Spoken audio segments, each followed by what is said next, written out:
Good afternoon. This is Brett Hayworth for Siouxland Public Media News. After 3 days with thousands of bicyclists pedaling through northwest Iowa, RAGBRAI participants by Tuesday afternoon were exiting the area for a more easterly route.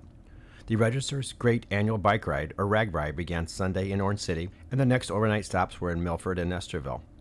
Milford Mayor Steve Anderson told Siouxland Public Media News on Sunday evening that the preparations for an expected 14,000 or more riders went well, and no major snafus popped up.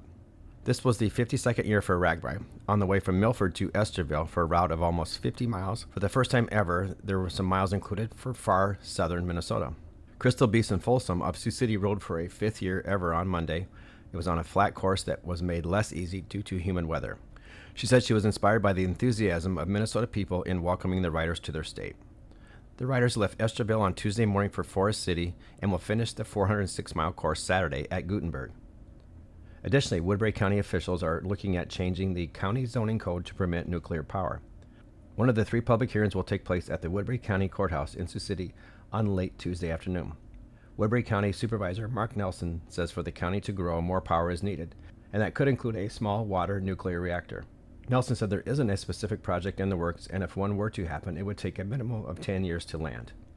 It's kind of the future because it's such a small footprint. It's really not dangerous, and you can produce a lot of power without all the carbon emissions and everything else. The Iowa Board of Regents is postponing consideration of a policy to stop requiring students to take courses related to diversity, equity, and inclusion, or critical race theory. It was set to come up at a meeting next week, but the board is tabling the discussion after hearing from a wide variety of constituents. Students from Iowa's public universities protested the policy at the board's meeting in June. Regents President Sherry Bates said the board has heard their concerns and will continue to review the feedback before deciding on a future date to reconsider that policy. Additionally, U.S. Senator Chuck Grassley of Iowa says the FBI failed to fully investigate Hillary Clinton's handling of classified information during her time as Secretary of State. Grassley is chairman of the Senate Judiciary Committee.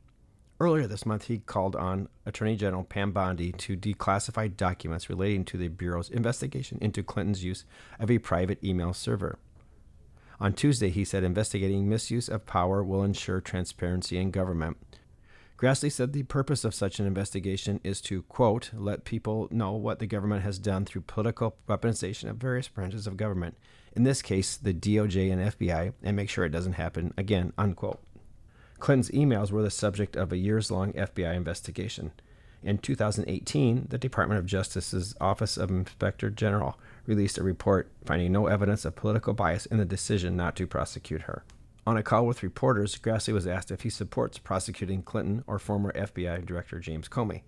Grassley said all he can do is make the committee's report public and, by inference, expect Bondi or current FBI Director Kash Patel to do something about it.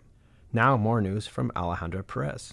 A new candidate has entered the race for Iowa's 4th Congressional District. Ryan Rhodes, founder of the Iowa Tea Party, announced his candidacy Tuesday. Rhodes is a businessman from Ames. Other candidates in the race for Iowa's 4th Congressional District include Republicans Matthew Winchell, Chris McGowan, and Kyle Larson, and Democrats Ashley Wolf-Turnebane and Stephanie Steiner. Current 4th District Congressman Randy Feenstra is running for governor. I'm Alejandra Perez for Siouxland Public Media News. Check out this news and other items on our website, kwit.org.